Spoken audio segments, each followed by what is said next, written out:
Hello guys, ഇത് നമ്മുടെ തിരുവാതിരയുടെ രാത്രി, അതായത് ഉറക്കുളിക്കുന്ന ദിവസം ഉണ്ടല്ലോ, അന്നത്തെ ദിവസത്തെ വീഡിയോ ആണ് കേട്ടോ. അപ്പൊ നമ്മൾ എല്ലാവരും കൂടി NSS കരയോഗത്തിൽ തിരുവാതിരയുടെ പ്രോഗ്രാമായിട്ട് കൂടിയതാണ്. അപ്പൊ നമ്മൾ ഫുഡ് കഴിച്ചുകൊണ്ടിരിക്കുകയാണ് ഗൈസ്. എല്ലാവർക്കും ചിരി വന്നിട്ട് പാടില്ല, എന്റെ ഞാൻ വീഡിയോ എടുക്കാനായിട്ട്. അങ്ങനെ ചപ്പാത്തി സ്റ്റൂ, അതുപോലെ ഗോബി മഞ്ചൂരി ഒക്കെയാണ് നമ്മൾ കഴിച്ചത്. വൃതായതുകൊണ്ട് നമുക്ക് അരിഭക്ഷണം കഴിക്കാൻ പറ്റില്ല, നോണും കഴിക്കാൻ പറ്റില്ല.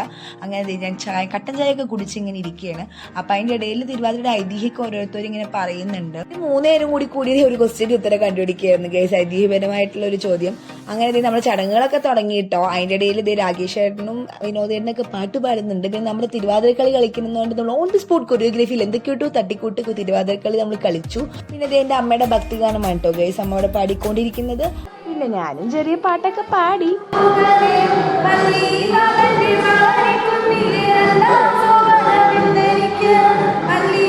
നമ്മുടെ തിരുവാതിരക്കളിയാണ് ഗൈസ് നിങ്ങളിപ്പോ കണ്ടുകൊണ്ടിരിക്കുന്നത്. എന്തൊക്കെയോ തട്ടിക്കുട്ടി കളിക്കുന്ന തിരുവാതിരയാണ് കേട്ടോ. അങ്ങനെ അടുത്ത പൂത്തിരുവാതിര ചടങ്ങ് തുടങ്ങാൻ പോകുന്നു ഗൈസ്. ഇതാണ് നീലിമ ചേച്ചി. അപ്പൊ റീസെന്റ് ആയിട്ട് കല്യാണം കഴിച്ച ആൾക്കാരാണ് കേട്ടോ ഈ പൂത്തിരുവാതിര ചടങ്ങ് ചെയ്യുന്നത്.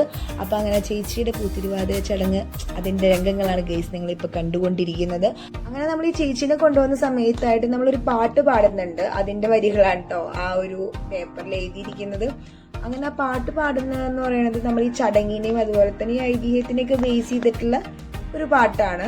അപ്പൊ ഈ ചെയ്തുകൊണ്ടിരിക്കുന്ന കാര്യങ്ങളെ പറ്റിയൊക്കെ അതിൽ പറയുന്നുണ്ട്. അപ്പൊ അതൊരു സീക്വൻസ് നമ്മൾ റിപ്പീറ്റേഷൻ ആയിട്ടാണ് അത് പാടുന്നത്, റിപ്പീറ്റ് ചെയ്തിട്ട്. അതായത് ഒരു 1 to 10 times വരെ ഒരു സെയിം ലൈനോ സെയിം സെറ്റ് ഓഫ് ലൈൻ നമ്മളിങ്ങനെ റിപ്പീറ്റ് ആയിട്ട് ഇങ്ങനെ ഓരോ ഇതെടുത്ത് പാടുന്നുണ്ട്. പിന്നെ നിങ്ങൾ അവിടെ കണ്ടില്ലേ ഗൈസ്, ഒരു മുല്ലയുടെ ചെടിയാണ് നട്ടിരിക്കുന്നത്, അതിന് വെള്ളം കൊടുക്കുന്നുണ്ടോ. അപ്പൊ ആ ഒരു കാര്യമെല്ലാം നമ്മൾ ഈ പാട്ട് പാടുമ്പോൾ അതിലെല്ലാം ഈ വരികളൊക്കെ അതിൽ വരുന്നുണ്ട് കേട്ടോ അതിനെപ്പറ്റി. അതിനുശേഷം നമ്മൾ അവിടെ വീണ്ടും ഗണപതിയുടെയും സരസ്വതിയുടെയും തിരുവാതിര കളിച്ചു. ഇപ്പൊ നമ്മൾ ഈ തിരുവാതിര കളിക്കുന്ന സമയത്ത് പൂത്തിരുവാതിരയ്ക്കുള്ളവർക്ക് നമ്മുടെ ഒപ്പം തിരുവാതിര കളിക്കാൻ പറ്റില്ല. ചടങ്ങെല്ലാം കഴിഞ്ഞതിന് ശേഷം നമ്മൾ ഒരു പ്രാവശ്യം കൂടി തിരുവാതിര കളിക്കും. അപ്പൊ അവർക്ക് നമ്മുടെ ഒപ്പം കളിക്കാം.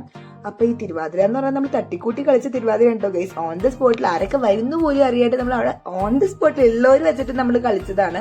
പണ്ടൊക്കെ ഒരുപാട് പേരുണ്ടാവുമായിരുന്നു. ഇപ്പൊ പിന്നെ എല്ലാവരും ബിസി ആയതുകൊണ്ട് നമ്മൾ ഉള്ളവരൊക്കെ വെച്ച് എങ്ങനെയൊക്കെയോ നമ്മൾ അഡ്ജസ്റ്റ് ചെയ്തൊക്കെ കളിച്ച് അങ്ങനെ ചടങ്ങുകളൊക്കെ ഓൾമോസ്റ്റ് എല്ലാം കഴിഞ്ഞു.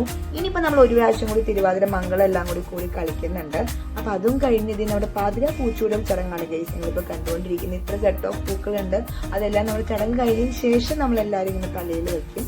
പിന്നെ ബാക്കി കുറച്ച് ഫുഡ് വന്നിട്ടുണ്ടായിരുന്നു ഗൈസ്, ഞാനും അഞ്ജലിയാണ്. അപ്പൊ നമ്മൾ ഫുഡ് എല്ലാവരും കൂടിയിട്ട് എടുത്തുകൊണ്ട് പോകാൻ പറഞ്ഞിട്ടുണ്ടായി. അങ്ങനെ ചപ്പാത്തി നല്ല അടിപൊളി വെച്ച് കുറുമ എടുത്ത് നമ്മളിങ്ങനെ നടന്ന് പൊയ്ക്കൊണ്ടിരിക്കുകയാണ് ഗൈസ്. അടുത്ത വീടായതുകൊണ്ട് രക്ഷപ്പെട്ട്, അല്ലെങ്കിൽ കഷ്ടപ്പെട്ട് തന്നെ ഇതൊക്കെ കൂടി പൊക്കിക്കൊണ്ട് പോകാനായിട്ട്. എന്നിട്ട് ഗൈസ് നട്ട പാതിരയ്ക്ക് 2 മണിയായപ്പോഴേക്കും ഞാൻ വീട്ടിലെത്തി. ഇനിയിപ്പൊ കിടന്ന് ഉറങ്ങണം. അപ്പൊ അത്രേ ഉള്ളൂ.